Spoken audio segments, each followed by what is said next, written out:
Nothing says new format than Blue Eyes White Dragon.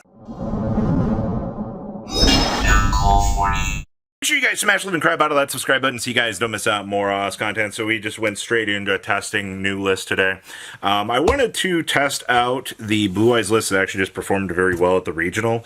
And this deck can actually keep up with new format Yummy, which I think is very, very nice. Check out our friends at tradingcardmint.com down below. Enter MCO40 and save on your purchase. So we still are playing two Blue Eyes. We'll test out the waters on seeing if we want to try out like more of an extensive package and see if it's really worth it to bench out and extend, and see if we want to test out the more like the Trihorn Dragon shenanigans. But two is absolutely fine. We're going with triple Sage. Sage is going to be wonderful for this deck. Still is not a once return surge. I love the fact if you have a second copy of this, you're just able to extend and keep on going. It does bring out a Blue Eyes, but you do kind of have to make some concessions. It is a purge target right now, which is kind of annoying depending on the build of Yummy that you're going to run into. But I do think that you can very easily navigate and make those sub decisions as you need to. We are playing Triple Maiden.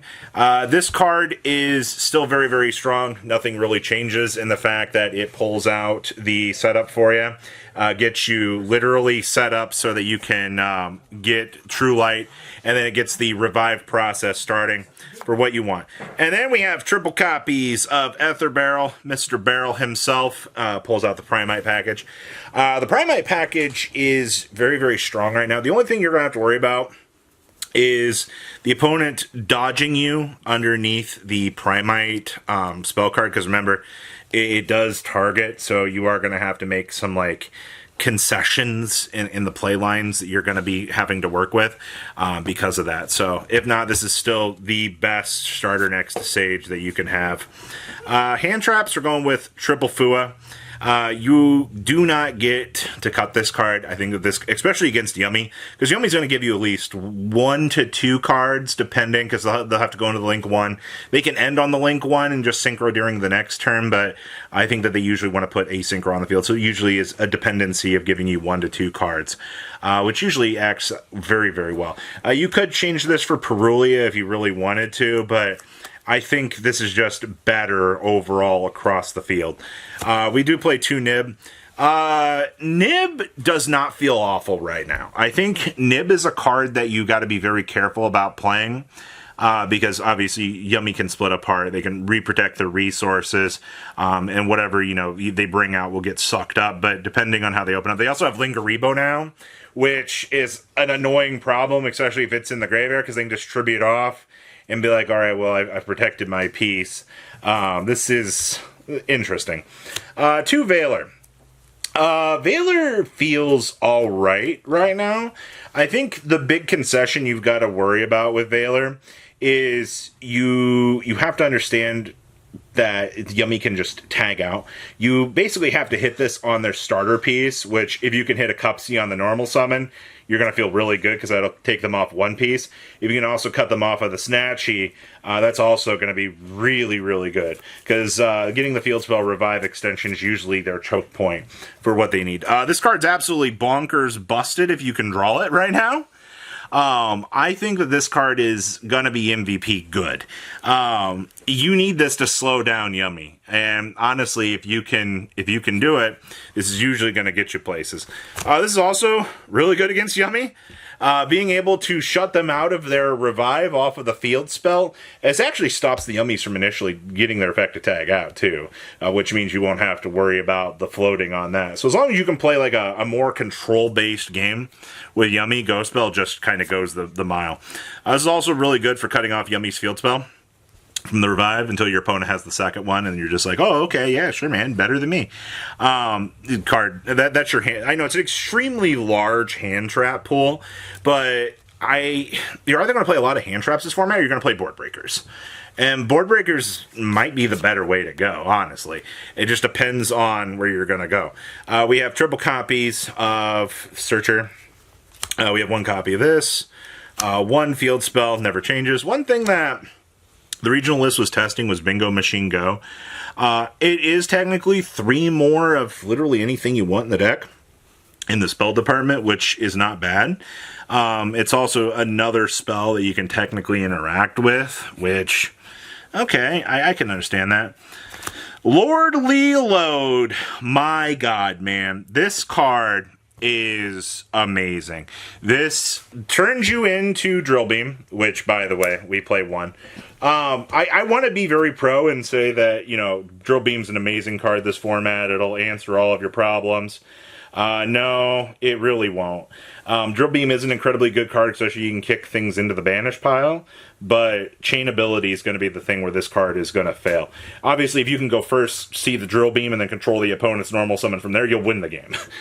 There's no ifs, ands, or buts about that, but it just turns into you're playing a deck that's more reliant on the going first setup than anything.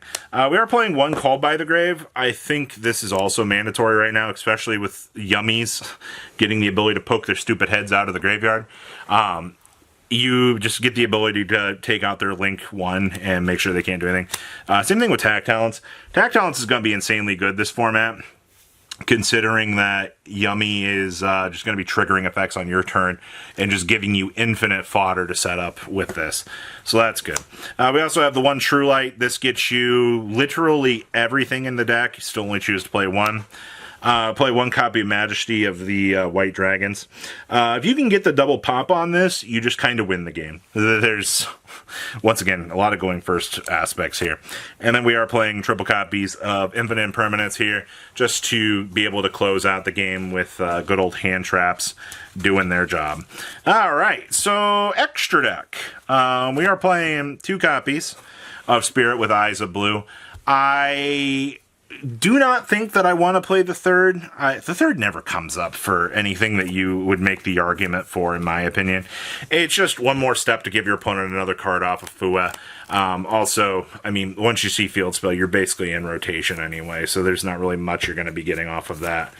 Double Spheres, this is also very, very solid. Spheres clears so much of your problems, especially if you're able to set up Spheres with the Spirit Dragons and be able to kind of start that chain that way.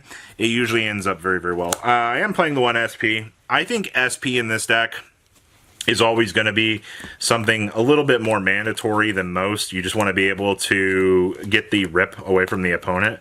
I know a few people don't necessarily like SP, especially in a deck like this, but I don't know why you would choose not to actually want to play probably one of the better cards that you've got just kind of available to you. So, rest of our extra deck, we're going with Triple Spirit Dragon. Oh man, how the times have changed. We're back on 3 of this.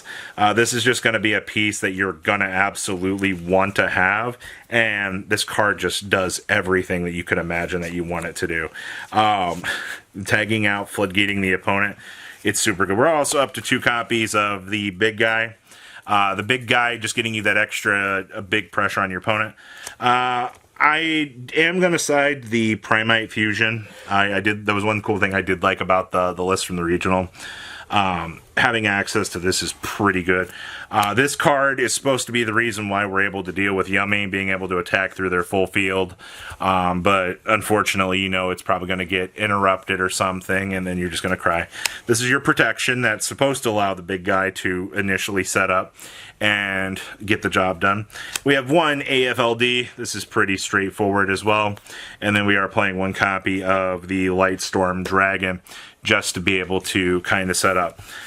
In terms of this format right now, I think everything is kind of fine. Obviously, your deck needs to be able to beat Yummy, or you're going to have issues. If you cannot actually deal with Yummy, you're going to have a lot of problems.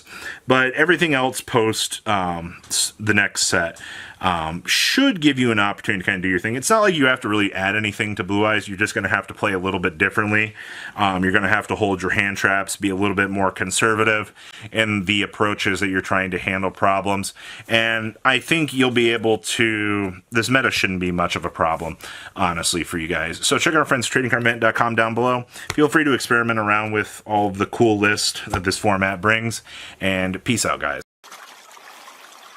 Patrons, thank you.